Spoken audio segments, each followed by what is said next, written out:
Hello guys, welcome back to another Retenzy YouTube video.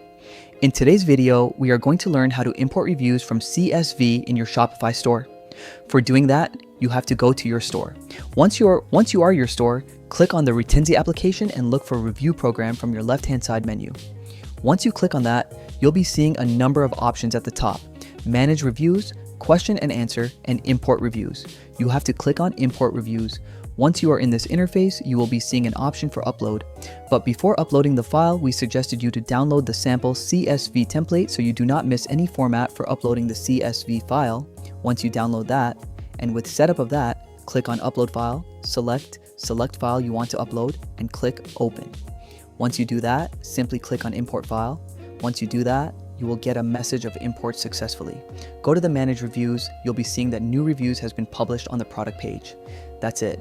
Thank you for watching the video. Make sure to subscribe the video and make sure to like the video and subscribe the channel. Thank you for watching.